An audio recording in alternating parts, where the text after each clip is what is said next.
Hello everyone, मैं राशिद बसरी। आज मैं आपको क्षितिज भाग 2 की कविता कन्यादान का भावार्थ बताने जा रहा हूँ। उसके बाद मैं कविता के सारे प्रश्न उत्तर भी आपको दूंगा। कन्यादान कविता के कवि ऋतुराज हैं। उनका जन्म 1940 में भरतपुर में हुआ। राजस्थान विश्वविद्यालय जयपुर से उन्होंने अंग्रेजी में MA किया। विश्वविद्यालय मतलब यूनिवर्सिटी। 40 साल तक अंग्रेजी साहित्य मतलब लिटरेचर के अध्यापन के बाद, पढ़ाने के बाद अब सेवानिवृत्ति लेकर, रिटायरमेंट लेकर वो जयपुर में रहते हैं। उनके अब तक 8 कविता संग्रह, कविता के कलेक्शंस प्रकाशित हो चुके हैं, छप चुके हैं, पब्लिश हो चुके हैं, जिनमें एक मरण धर्मा और अन्न, पुल पर पानी, सुरत निरत और लीला मुखारविंद प्रमुख है। ऋतुराज को सोमदत्त, परिमल सम्मान, मीरा पुरस्कार, पहल सम्मान तथा बिहारी पुरस्कार मिल चुके हैं। मुख्य धारा से अलग समाज के हाशिए के लोगों, यानी वैसे लोग जिन्हें समाज कोई वैल्यू नहीं देता या जिनका समाज में कोई इम्पोर्टेंस नहीं होता, उनकी चिंताओं को ऋतुराज ने अपने लेखन, अपनी राइटिंग का विषय बनाया है, सब्जेक्ट बनाया है। ऋतुराज ने अपनी कविताओं में समाज के दबे कुचले, शोषित, गरीब लोगों की चिंताओं, दुखों और मुद्दों का वर्णन किया है। उनकी कविताओं में दैनिक जीवन के अनुभव, डेली लाइफ के एक्सपीरियंस का यथार्थ है, सच्चाई है।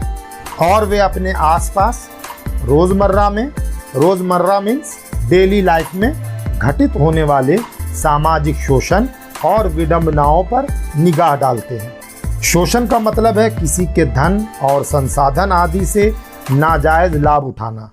विडंबना का मतलब है कष्ट या तकलीफ देने वाली स्थिति।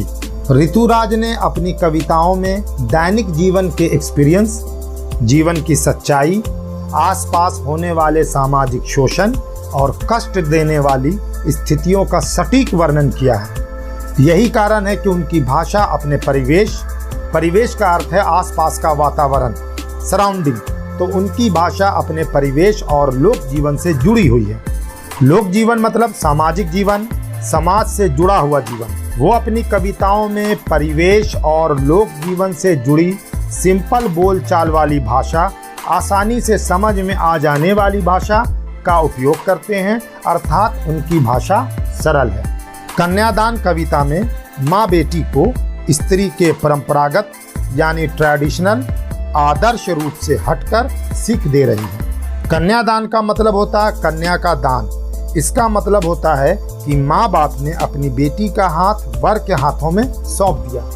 अब बेटी पर माता पिता का अधिकार नहीं रहा, अब बेटी पर उसके पति का अधिकार हो गया।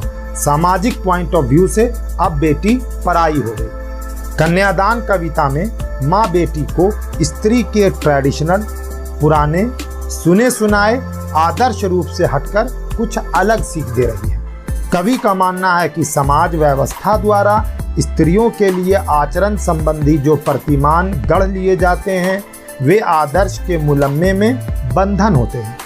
किसी आदमी के व्यवहार, बिहेवियर या चाल चलन को आचरण कहते हैं। प्रतिमान का मतलब होता है नमूना, परछाई या डुप्लीकेट कॉपी, ऊपर या बाहर से बनाया हुआ ऐसा रूप जिससे अंदर का दोष या कमी छिप जाए, उसे मुलम्मा कहते हैं। कवि का मानना है कि समाज द्वारा औरतों के आचरण संबंधी जितने नियम बनाए गए हैं, वे उन्हें बंधन में बांधते हैं, उनकी स्वतंत्रता छीनकर उन्हें मजबूर बनाते हैं। कोमलता के गौरव में कमजोरी का उपहास छिपा रहता है। लड़कियों को कोमल कहकर उनका मजाक उड़ाया जाता है। उन्हें ये एहसास दिलाया जाता है कि लड़कियां कमजोर हैं। लड़की जैसा न दिखाई देने में इसी आदर्शीकरण का प्रतिकार है। कवि कहता है कि लड़की होकर भी लड़की जैसी कमजोरी न दिखाने से लड़कियां समाज के दोहरे बर्ताव से बच सकती हैं। बेटी माँ के सबसे निकट और उसके सुख दुख की साथी होती है। इसी कारण उसे अंतिम पूंजी कहा गया है। कविता में कोरी या झूठी भावुकता नहीं, बल्कि माँ के संचित अनुभवों की पीड़ा की प्रामाणिक अभिव्यक्ति है। माँ ने अपने जीवन में जितने भी एक्सपीरियंस और अनुभव प्राप्त किए हैं, उन सब अनुभवों को पक्के और विश्वसनीय तरीके से कविता में प्रकट किया गया है। इस छोटी सी कविता में स्त्री जीवन के प्रति ऋतुराज जी की गहरी संवेदनशीलता अभिव्यक्त हुई है। कन्यादान एक छोटी सी कविता है, लेकिन इस छोटी सी कविता के माध्यम से ही ऋतुराज जी ने स्त्री जीवन के प्रति अपनी गहरी फीलिंग और भावना को प्रकट कर दिया है। कविता की पहली 3 पंक्तियां हैं, कितना प्रामाणिक था उसका दुख, लड़की को दान में देते वक्त जैसे वही उसकी अंतिम पूंजी हो। जब माँ ने अपनी बेटी के विवाह के समय उसे विदा किया तो उसे लगा कि वह अपनी अंतिम पूंजी किसी को सौंप रही है। अपनी लड़की का कन्यादान करते वक्त जो दुख माँ को हुआ वो उससे पहले उसके जैसी लाखों करोड़ों माँओं को भी हुआ होगा। इसलिए माँ का यह दुख नया नहीं था, बल्कि बहुत प्रामाणिक और सच्चा था। लड़की अपनी माँ की अंतिम पूंजी थी, वही उसका आखिरी सहारा और दुख सुख की सच्ची साथी थी। इन 3 पंक्तियों में कवि ने कन्यादान करते समय माँ को होने वाली पीड़ा और माँ की बेबसी को मार्मिक ढंग से दिखाया है। लड़की अभी सयानी नहीं थी, लड़की अभी बहुत सयानी नहीं हुई थी। वो शारीरिक रूप से मैच्योर हो सकती है, लेकिन मानसिक रूप से वो अभी मासूम थी, इमैच्योर थी, अभी इतनी भोली सरल थी। लड़की अभी बहुत भोली और सीधी सादी थी। उसमें संसार की चालाकी को समझने की समझ नहीं थी। उसे ससुराल की कड़वी सच्चाइयों का और पुरुष प्रधान समाज के बंधनों का ज्ञान नहीं था कि उसे सुख का आभास तो होता था, लेकिन दुख बाँचना नहीं आता था। लड़की इतनी मासूम, इतनी सरल और इतनी भोली थी कि उसे सुख क्या है यह तो पता था, लेकिन दुख क्या है और दुख को बाँचना यानी बताना समझना नहीं आता था। पाठिका थी वह धुंधले प्रकाश की, कुछ तुकों और कुछ लयबद्ध पंक्तियों की। उसे सच्चाई का सही पता नहीं था। जिस प्रकार धुंधले प्रकाश में कुछ भी साफ साफ दिखाई नहीं देता, बस थोड़ा थोड़ा अनुमान होता है, उसी प्रकार लड़की को भी बस कुछ सुनी सुनाई बातों का पता था। उसे वास्तविकता और अनुभव वाला ज्ञान नहीं था।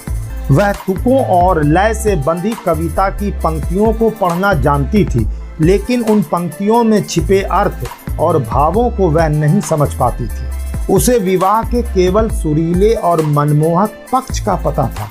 वह केवल काल्पनिक सुख की दुनिया में जीती थी। माँ ने कहा, पानी में झांककर अपने चेहरे पर मत रीझना। माँ अपनी बेटी से कहती है कि बेटी, जब तुम पानी में देखो तो अपनी सुंदरता पर प्रसन्न मत होना। ये एक वास्तविकता है कि जब हम पानी में या दर्पण में अपनी सुंदरता देखते हैं तो प्रसन्न होते हैं, गर्व का अनुभव करते हैं। आग रोटियां सेकने के लिए है, जलने के लिए नहीं। अब माँ अपनी बेटी को स्त्री के परंपरागत आदर्श रूप से हटकर सीख देती है और कहती है कि आग से सावधान रहना। जिस आग से रोटियां सेकी जाती हैं, उसी आग में बहुएं अपने आप को भी जला लेती हैं। तुम ऐसा कभी मत करना। न जाने कितनी बहुएं ससुराल की प्रताड़ना और पुरुष प्रधान समाज की दोहरी मानसिकता के कारण मजबूर होकर आग लगा लेती हैं, अपने आप को जला लेती हैं, हार कर अपना जीवन समाप्त कर लेती हैं। वस्त्र और आभूषण शाब्दिक भरमों की तरह बंधन है स्त्री जीवन के। माँ अपनी बेटी को समझाते हुए आगे कहती है कि जिस प्रकार शब्द भ्रम फैलाते हैं, लोगों को गुमराह कर देते हैं, उसी प्रकार ये वस्त्र और आभूषण भी स्त्री जीवन का बंधन है। माँ बताती है कि जेवरों और आभूषणों के प्रति औरतों में बहुत मोह होता है, लेकिन तुम अच्छे कपड़ों और सुंदर गहनों के लालच में मत पड़ना। ये स्त्री जीवन का एक बंधन है और बंधन से औरत कमज़ोर होती है। माँ ने कहा, लड़की होना पर लड़की जैसी दिखाई मत देना। माँ अपनी लड़की को सलाह देती है, तुम मन से लड़की की तरह भोली और सरल रहना, लेकिन लोक व्यवहार में हमेशा सावधान रहना।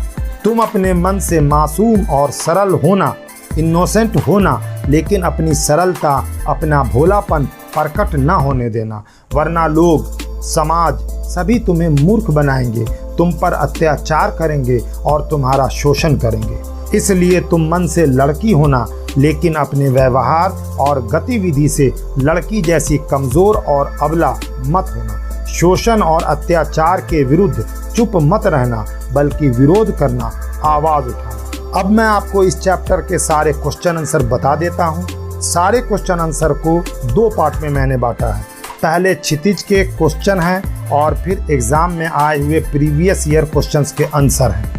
इन क्वेश्चन आंसर्स की PDF लिंक नीचे डिस्क्रिप्शन में है, आप डाउनलोड करके प्रिंट कर लीजिए या नोट डाउन कर लीजिए। रेड कलर वाले क्वेश्चन ज़्यादा इंपॉर्टेंट हैं, इसलिए इन पर कुछ ज़्यादा फोकस करना।